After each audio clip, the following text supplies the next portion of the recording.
আমন্ত্রণ রাতের বাংলাদেশের শুরুতেই জানাবো শিরোনাম।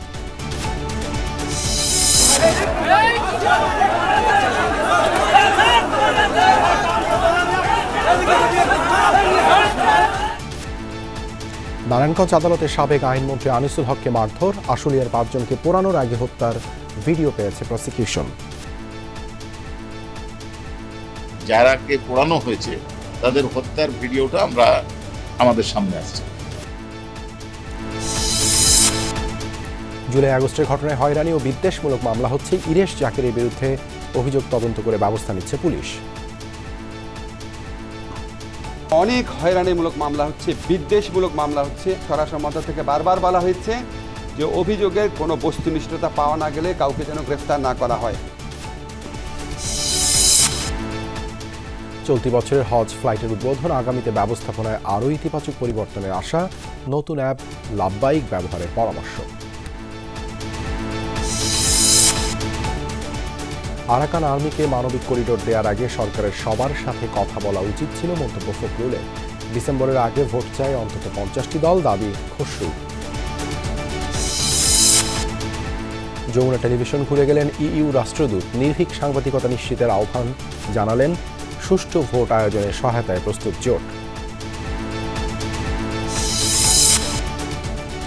8 জেলায় বজ্রাঘাতে শিশুসহ 14 জনের মৃত্যু, আহতরা চিকিৎসা নিচ্ছেন স্থানীয় হাসপাতালগুলোতে। সচেতন হতে হবে সাধারণ মানুষকে। এছাড়াও রাতের বাংলাদেশে থাকছে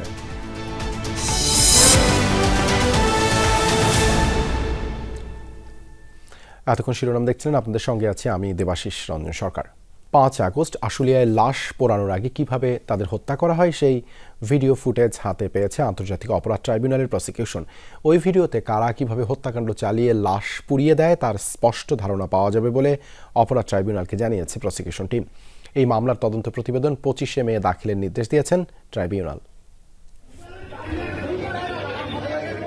18 জুলাই থেকে 5 আগস্ট ছাত্র জনতার আন্দোলনে সাভারের আশুলিয়ায় পুলিশের গুলিতে নিহত হন অন্তত 75 জন, যার মধ্যে 5 আগস্টের 1 মিনিট 14 সেকেন্ডের একটি ভিডিওতে 6 জনকে পুড়িয়ে মারার ভয়াবহ চিত্র সামনে আসে ঘটনার পরপরই। ওই ভিডিও চিত্র ধরে এ ঘটনায় আন্তর্জাতিক অপরাধ ট্রাইব্যুনালে দায়ের করা মামলায় তদন্ত প্রতিবেদন তৈরির প্রক্রিয়াও ছিল শেষ পর্যায়ে, যা জমা দেওয়ার কথা ছিল সোমবার। তবে এর মধ্যেই ওই 6 তরুণকে হত্যার আরেকটি নতুন ভিডিও ফুটেজ হাতে আসে তদন্ত সংস্থার, যা যাচাই বাছাইয়ের জন্য ট্রাইব্যুনালের কাছে সময় চায় প্রসিকিউশন। একটা হঠাৎ করে তথ্য আসে এবং আমরা একটা ভিডিও শনাক্ত করতে পেরেছি, আমরা উদ্ধারও করেছি। তাতে দেখা যাচ্ছে যে এইখানে কারা কিভাবে হত্যা করেছে সেই বিষয়টা আমাদের সামনে এসেছে। এই বিষয়ে তদন্ত সমাপ্ত করার জন্য কিছুদিন সময় দরকার, এই জন্য আমরা 1 মাস সময় চেয়েছিলাম। অনারেবল ট্রাইব্যুনাল এটা মঞ্জুর করেছে। এর আগে সোমবার সকালে আশুলিয়া সহ যাত্রাবাড়ি, রামপুরা ও মিরপুরে সংগঠিত গণহত্যার মামলায় আদালতে হাজির করা হয় সাবেক আইজিপি চৌধুরী আবদুল্লাহ আল মামুন, সাবেক সেনা কর্মকর্তা জিয়াউল আহসান সহ 12 পুলিশ ও সেনা কর্মকর্তা ও এক যুবলীগ নেতাকে। বাকি 3 মামলাতেও তদন্ত প্রতিবেদন জমা দেওয়ার কথা ছিল সোমবার। সুষ্ঠু তদন্তে এই 3 মামলাতেও সময় চেয়েছে প্রসিকিউশন। কমান্ড স্ট্রাকচারের বিরুদ্ধে বিষয় তদন্তটা আমরা মূলত করি, তার সাথে পারপেট্রেটর যারা আছে, যারা হত্যাকাণ্ড সংগঠন করে বা অন্যান্য অ্যাট্রোসিটির সাথে জড়িত থাকে, তাদের বিষয়টা আমরা তদন্ত করি। এখন কোনো তথ্য যদি আমাদের সামনে আসে নতুনভাবে, সেই তথ্য ইগনোর করে তো আমরা তদন্ত রিপোর্ট দাখিল করতে পারবো। জুলাই আগস্ট গণহত্যা এবং গুমের ঘটনায় আন্তর্জাতিক অপরাধ ট্রাইব্যুনালে এ যাবৎ মামলা হয়েছে 22টি। তদন্ত শেষ পর্যায়ে রয়েছে 4টি মামলার। আরিফুর রহমান সবুজ, যমুনা নিউজ, ঢাকা। নারায়ণগঞ্জ আদালতে শারীরিকভাবে লাঞ্ছিত হয়েছেন সাবেক আইনমন্ত্রী আনিসুল হক। এজলাস কক্ষ থেকে বের করার সময় তার উপর চড়াও হন কিছু আইনজীবী ও বিক্ষুব্ধ জনতা। জুলাই অভ্যুত্থানে নারায়ণগঞ্জে মাদ্রাসা শিক্ষার্থী সুলাইমান হত্যা মামলায় আদালতে হাজির করা হয়েছিল তাকে। শুনানি শেষে আদালত তার 4 দিনের রিমান্ড মঞ্জুর করেন।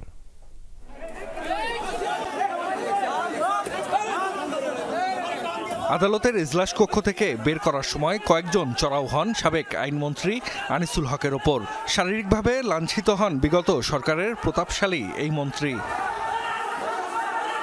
জুলাই অভ্যুত্থানে নারায়ণগঞ্জের সিদ্ধিরগঞ্জে মাদ্রাসা শিক্ষার্থী সোলাইমান হত্যা মামলায় সোমবার বিকেলে নারায়ণগঞ্জের সিনিয়র জুডিশিয়াল ম্যাজিস্ট্রেট আদালতে হাজির করা হয় আনিসুল হককে। প্রত্যক্ষদর্শীরা জানান, রিমান্ড শুনানি শেষে ইজলাস কক্ষ থেকে বের করার সময় বিএনপিপন্থী কিছু আইনজীবী ও বিক্ষুব্ধ জনতা চড়াও হয় তার উপর। এ সময় পুলিশ দ্রুত তাকে প্রিজন ভ্যানে তুলে কারাগারে নিয়ে যায়। এই নারায়ণগঞ্জের আইনজীবীরা কিন্তু এই আনিসুল হকের প্রতি অত্যন্ত ক্ষুব্ধ। একটাই কারণ যে আনিসুল হক গত 16 বছর নারায়ণগঞ্জের আইন আঙ্গনটাকে একদম কুলুষিত করে ফেলেছিল। উনি দুর্নীতির কারণে নারায়ণগঞ্জে আদালতগুলি সঠিক মতো তাদের বিচারকরা দায়িত্ব পালন করতে পারে নাই। এর আগে দুপুরের দিকে কড়া নিরাপত্তায় নারায়ণগঞ্জ আদালতে নেওয়া হয় সাবেক আইনমন্ত্রী আনিসুল হককে। 7 দিনের রিমান্ড শুনানি শেষে 4 দিনের পুলিশি হেফাজত মঞ্জুর করেন আদালত। জুডিশিয়াল ম্যাজিস্ট্রেট মাইনুদ্দিন কাদের সাহেব আমাদের এবং আসামি পক্ষের বক্তব্য শোনার পর উনি এই মর্মে সিদ্ধান্ত নেন যে এই প্রকৃত ঘটনা এবং অস্ত্র উদ্ধার ককটেল কীভাবে আসলো সেটা কীভাবে আসলো সেই ঘটনা উন্মোচনের জন্য 4 দিনের রিমান্ড মঞ্জুর করেন। পুলিশ জানায়, ছাত্র জনতার আন্দোলনে গত বছরের 5 আগস্ট দুপুরে সিদ্ধিরগঞ্জের শিমরাইল এলাকায় গুলিতে নিহত হন সোলাইমান। এ ঘটনায় সিদ্ধিরগঞ্জ থানায় সাবেক প্রধানমন্ত্রী শেখ হাসিনা, আওয়ামী লীগ সাধারণ সম্পাদক ওবায়দুল কাদের, সাবেক স্বরাষ্ট্রমন্ত্রী আসাদুজ্জামান খান কামাল, সাবেক আইনমন্ত্রী আনিসুল হক সহ 51 জনের নাম উল্লেখ করে মামলা হয়। জাহিদ হাসান, যমুনা নিউজ। জুলাই আগস্টের ঘটনা ঘিরে হয়রানি ও বিদ্বেষমূলক মামলা হচ্ছে, তবুও সরকার কারো মামলা করায় বাধা দিতে পারে না বলে মন্তব্য করেছেন আইন উপদেষ্টা ডক্টর আসিফ নজরুল। অভিনেতা ইরেশ জাকেরের বিরুদ্ধে করা মামলার প্রসঙ্গে তিনি বলেন, মামলাটি তদন্ত করে ব্যবস্থা নেওয়া হবে। সোমবার পতাকা নেড়ে উদ্বোধন করা হয় জাতীয় আইনগত সহায়তা দিবসের অনুষ্ঠান। রাজধানীর ওসমানী স্মৃতি মিলনায়তনে এই আয়োজনে প্রধান অতিথি আইন উপদেষ্টা ডক্টর আসিফ নজরুল। জাতীয় আইনগত সহায়তা সংস্থা আনুষ্ঠানিক বক্তব্যে তিনি বলেন, ছোটখাটো অপরাধ নিষ্পত্তিতে সরকারের লিগ্যাল এইড অর্গানাইজেশনে যেতে হবে। এতে আদালতে মামলার জট কমবে।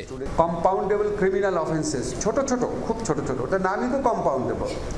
এগুলি যদি আমরা বলি ম্যান্ডেটরিলি, বাধ্যতামূলকভাবে প্রথম যেতে হবে লিগ্যাল এইড অ্যাসোসিয়েশনে। এবং আমরা খুবই কনফিডেন্ট আগামী 6 মাসের মধ্যে আমরা জাতীয় আইনগত সেবা প্রদানকারী সংস্থাকে এমন একটা পর্যায়ে উন্নীত করব যেখানে অন্তত 1 লক্ষ মামলার নিষ্পত্তি হবে। এবং আগামী 1 বছরের মধ্যে যদি সেইটুকু সময় পর্যন্ত আমরা থাকি, তাহলে অন্তত 2 লক্ষ মামলা আমরা সেখানে নিষ্পত্তি করার ব্যবস্থা করব। পরে সাংবাদিকদের বিভিন্ন প্রশ্নের জবাব দেন আইন উপদেষ্টা। ঢাকা দক্ষিণে ইশরাক হোসেনকে মেয়র ঘোষণা করে গেজেট প্রসঙ্গে আইন উপদেষ্টা জানান, আইন মন্ত্রণালয়ের মতামত না নিয়েই ইসি গেজেট প্রকাশ করেছে। নির্বাচনী যে প্লেইন্ট আছে সেই প্লেইন্ট নাকি পরিবর্তন করা যায় না, কারণ এটা হাইকোর্টের রায় আছে, এটা নাকি কোয়াসি সিভিল ম্যাটারে প্লেইন্ট পরিবর্তন করা যায় না।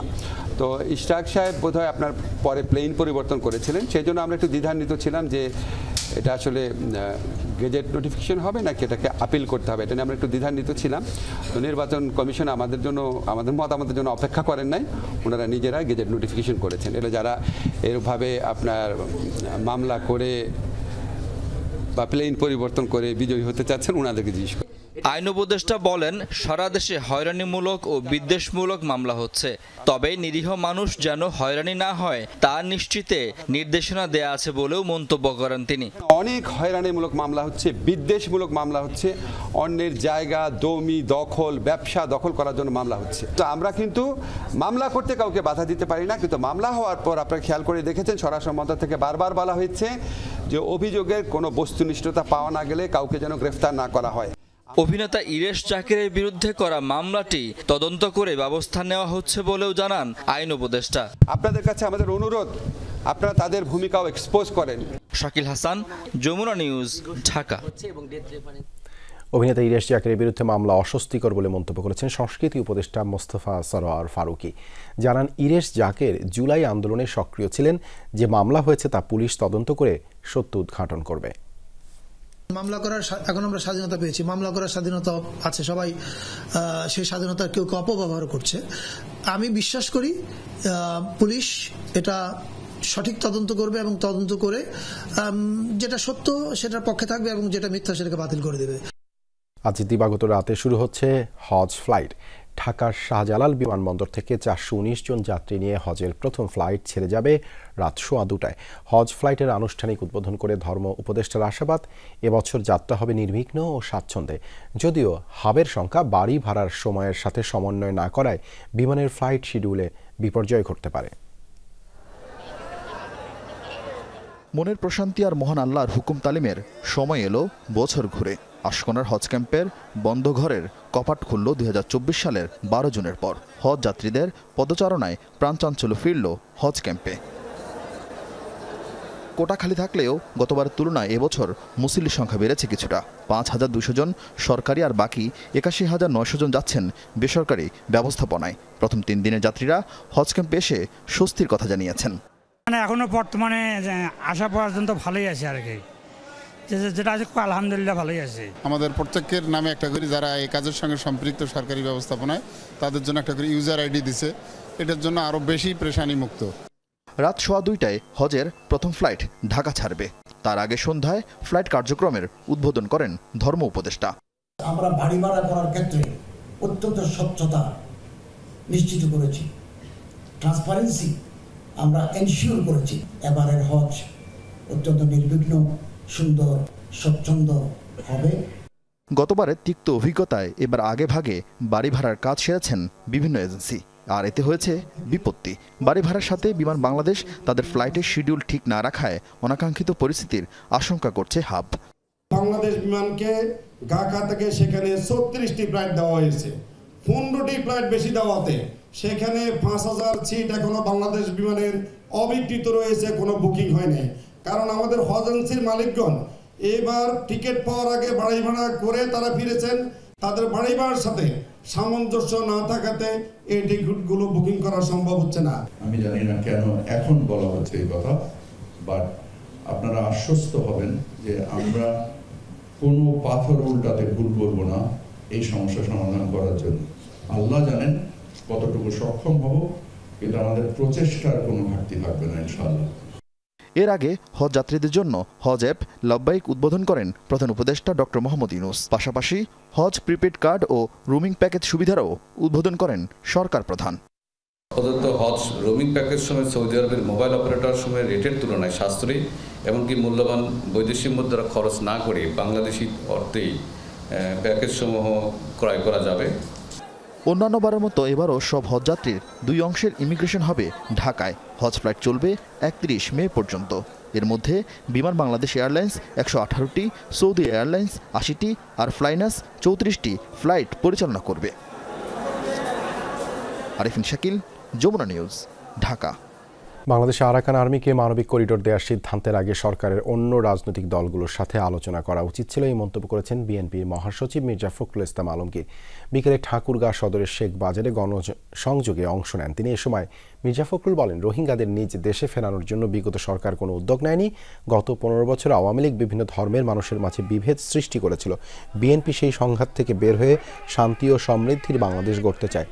এ সময় জেলা বিএনপির সাধারণ সম্পাদক মির্জা ফয়সাল আমিন, সদর উপজেলা বিএনপির সাধারণ সম্পাদক আব্দুল হামিদ, সাধারণ সম্পাদক মাহবুব হোসেন, তুহিন সহ আরও অনেকে উপস্থিত ছিলেন। যে লোকগুলো আমাদের কাজ করবে, যে লোকগুলো আমাদের পাশে ছিল, যে লোকগুলো আমাদের আপদে বিপদে পাশে গিয়ে দাঁড়াইছে, আমাদেরকে দেখাশোনা করছে, আমরা তাদেরকেই ভোট দিব, তাই না? আর এই ভোট দিয়ে আমরা একটা সরকার গঠন করব, একটা পার্লামেন্ট করব, যারা আমাদের দেশের উন্নয়ন করবে, উপকার করবে। অন্তত 50টি রাজনৈতিক দল ডিসেম্বরের আগে নির্বাচন চায়, এমন দাবি করেছেন বিএনপির স্থায়ী কমিটির সদস্য আমির খসরু মাহমুদ চৌধুরী। বিকেলে নিয়াজও কমিটির বৈঠক শেষে ব্রিফিংয়ে কথা বলেন তিনি। বিএনপি নেতা বলেন, একটি বিশেষ মহল গণতন্ত্রকে সংস্কারের মুখোমুখি করছে। 16 বছরের যুদ্ধ ছিল ভোটের অধিকার ফেরানোর, কোনো মহামানবকে ক্ষমতায় বসানোর জন্য দেশের মানুষ সংগ্রাম করেনি। কোনো মহামানব গণতন্ত্রের সমাধান দেবে, এটা জনগণ মেনে নেবে না। কারা নির্বাচন চায় না সেই প্রশ্ন তুলে আমির খসরু বলেন, কোনো বিশেষ গোষ্ঠী সুবিধাভোগী যদি গণতন্ত্রের বিপক্ষে গিয়ে বিরুদ্ধাচারণ করে সেটি সুখকর নয়। 16 বছরের যুদ্ধটা ছিল গণতন্ত্রের জন্য, বাংলাদেশে গণতান্ত্রিক অর্ডার ফিরিয়ে আনার জন্য, জনগণের ভোটাধিকার ফিরিয়ে আনার জন্য, জনগণের মালিকানা ফিরিয়ে আনার জন্য। যেই সরকার জনগণের ভোটে নির্বাচিত হবে তারা জনগণের কাছে দায়বদ্ধ থাকবে, জবাবদিহি থাকবে, সেটা যেই সরকারই হোক। কোনো মহামানবকে বাংলাদেশের দায়িত্ব দেওয়ার জন্য বাংলাদেশের মানুষ নির্বাচনে, এই বাংলাদেশের মানুষ আন্দোলন সংগ্রাম করে নাই। সামনে বাংলাদেশের সবচেয়ে বড় চ্যালেঞ্জ 15 বছরের স্বৈরশাসনের পর অবাধ নির্বাচন, যেটি হবে ডিসেম্বর থেকে আগামী বছরের জুনের মধ্যে। রায় নিউজ 24-কে দেয়া সাক্ষাৎকারে আবারও এমনটাই জানিয়েছেন প্রধান উপদেষ্টা ডক্টর মোহাম্মদ ইউনূস। বলেছেন, শেখ হাসিনা সরকারের ফেলে যাওয়া ভঙ্গুর অর্থনৈতিক অবস্থা থেকে ঘুরে দাঁড়িয়েছে দেশ। সাক্ষাৎকারের প্রয়াত পোপ ফ্রান্সিসের প্রশংসাও করেন তিনি। সম্প্রতি পোপ ফ্রান্সিসের মৃত্যুতে রোমে যান অন্তর্বর্তী সরকার প্রধান ডক্টর মোহাম্মদ ইউনূস। সেখানে পোপ ফ্রান্সিসের অন্ত্যেষ্টিক্রিয়ায় শ্রদ্ধা নিবেদন শেষে সেখানকার সংবাদ মাধ্যম রায় নিউজ 24-কে একান্ত সাক্ষাৎকার দেন প্রধান উপদেষ্টা ডক্টর মোহাম্মদ ইউনূস। সাক্ষাৎকারে ডক্টর ইউনূস বলেন, গত বছরে ছাত্র আন্দোলনের মাধ্যমে শেখ হাসিনার সরকার পতিত হয়েছে। তিনি আরও বলেন, অন্তর্বর্তী সরকার গঠনের পর প্রধান কাজ ছিল সমাজ অর্থনীতি আবার স্থিতিশীল করা, কেননা তখন সমস্ত ব্যাংকিং ও প্রাতিষ্ঠানিক ব্যবস্থা ভেঙে পড়েছিল। সেখান থেকে আবারও দেশ ঘুরে দাঁড়িয়েছে। ছাত্র জনতার অভ্যুত্থানে দেশ ছেড়ে পালাতে বাধ্য হয়েছে শেখ হাসিনা সরকার। অন্তর্বর্তী সরকার গঠনের পরে প্রধান কাজ ছিল সমাজ ও অর্থনীতিকে স্থিতিশীল করা, তবে দেশ আবার ঘুরে দাঁড়িয়েছে। বাংলাদেশের চ্যালেঞ্জ নিয়ে অন্তর্বর্তী সরকার প্রধান ডক্টর মোহাম্মদ ইউনূস বলেন, 15টি সংস্কার কমিশনের কাজ চলছে। তাদের সুপারিশগুলো নিয়ে রাজনৈতিক দলের সাথে আলোচনাও করা হচ্ছে। এই আলোচনায় সকলে একত্রিত হলে তখন সবকিছু জুলাই সনদে একত্রিত হবে। এরপরেই আগামী ডিসেম্বর থেকে পরবর্তী জুনের মধ্যে নির্বাচন দেওয়ার আশা প্রকাশ করেন ডক্টর মোহাম্মদ ইউনূস। বড় চ্যালেঞ্জ হলো 15 বছরের স্বৈরাচারী শাসনের পর প্রথম গণতান্ত্রিক নির্বাচন আয়োজন। এছাড়া আগামী ডিসেম্বর থেকে পরবর্তী বছরের জুনের মধ্যে নির্বাচনের আয়োজন করা হবে। সাক্ষাৎকারে ডক্টর মোহাম্মদ ইউনূস রায় নিউজ 24-কে প্রয়াত পোপ ফ্রান্সিসকে নিয়ে স্মৃতিচারণ করেন। বলেন, তিনি তার জীবন উৎসর্গ করেছেন শান্তি প্রতিষ্ঠা আর মানবজাতিকে একত্র করার জন্য। লামিয়া তিথি, যমুনা নিউজ।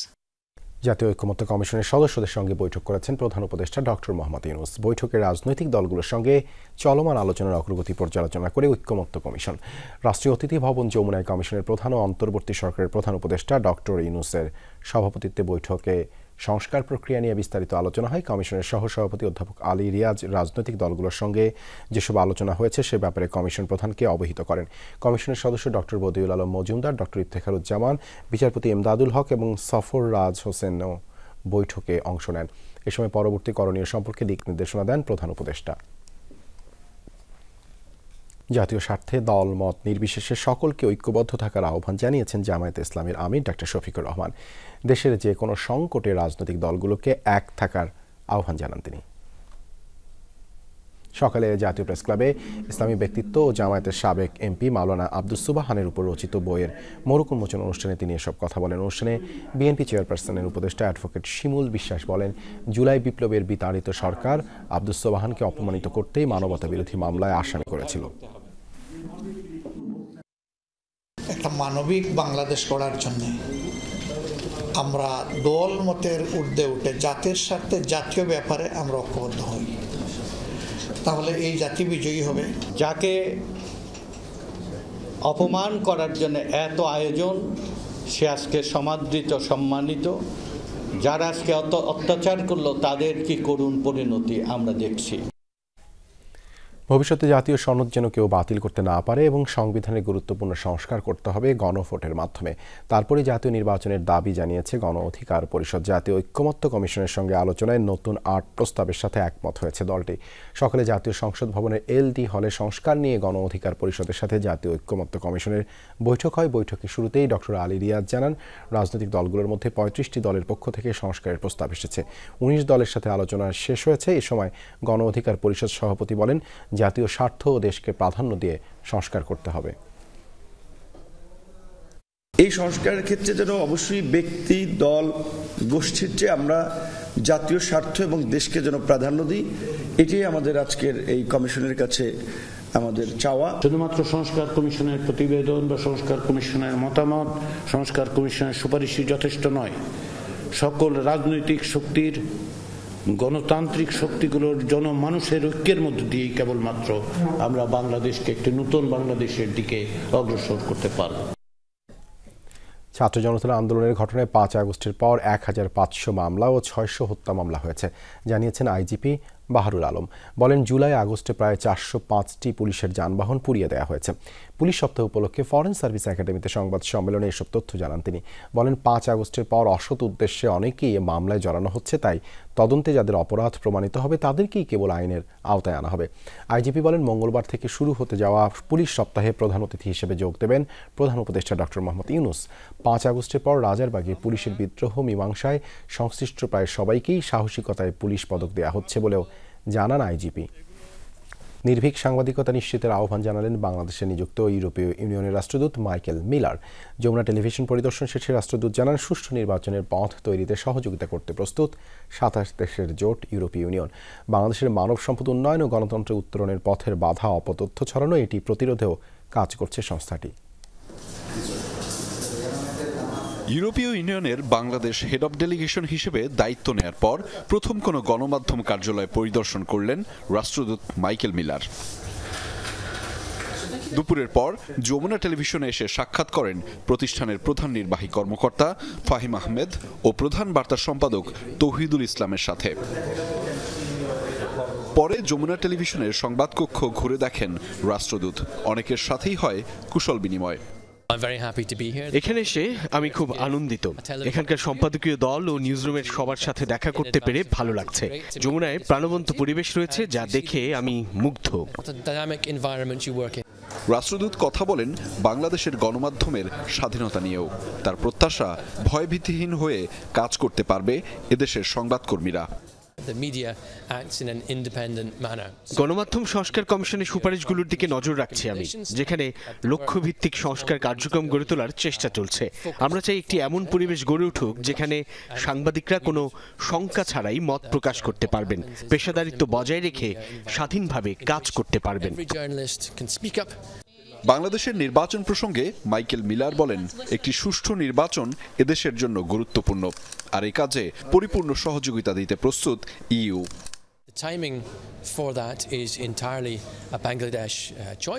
রাজনৈতিক পরিবর্তন মৌলিক অধিকারকে ভিত্তি করে হওয়া উচিত, যা গণতান্ত্রিক নির্বাচনের দিকে এগিয়ে নিয়ে যাবে। তবে নির্বাচনের সময় নির্ধারণ সম্পূর্ণরূপে বাংলাদেশের নিজস্ব সিদ্ধান্ত। ইউরোপীয় ইউনিয়ন নির্বাচন কমিশনের সাথে কাজ করছে। আমরা দেখছি কিভাবে দেশীয় পর্যবেক্ষকদের প্রশিক্ষণ দেওয়া যায়, কিভাবে নাগরিকদের নির্বাচন কমিশনের কাজ সম্পর্কে সচেতন করা এবং ভুল তথ্য প্রতিরোধ করা যায়।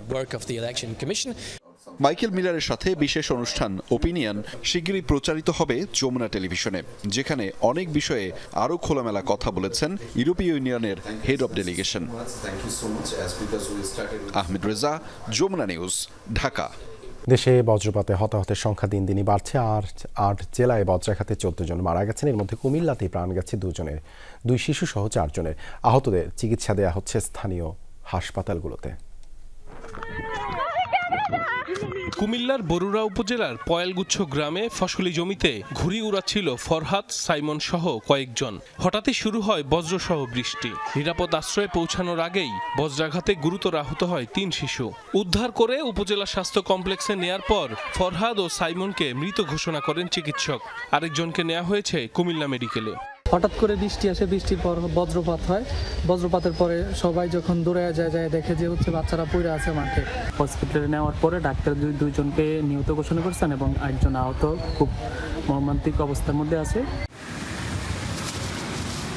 এর আগে জেলার মুরাদনগরের কোরবানপুর গ্রামে মাঠে কাজ করার সময় বজ্রপাতে ঘটনাস্থলেই মারা যান নিখিল দেবনাথ ও পাশের দেওরা গ্রামের জুয়েল ভুইয়া নামের 2 কৃষক।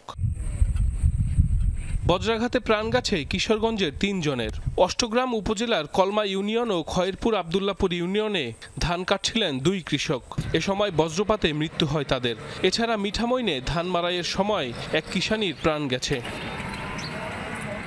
এদিকে সুনামগঞ্জ শাল্লার বুড়িগাঙ্গাল হাওরে গরুকে ঘাস খাওয়াতে যান রিমন তালুকদার নামের একজন। বজ্রপাতে মুহূর্তেই প্রাণ যায় ডিগ্রি 2য় বর্ষের এই শিক্ষার্থীর। ঝলসে যায় শরীরের বেশ কিছু অংশ।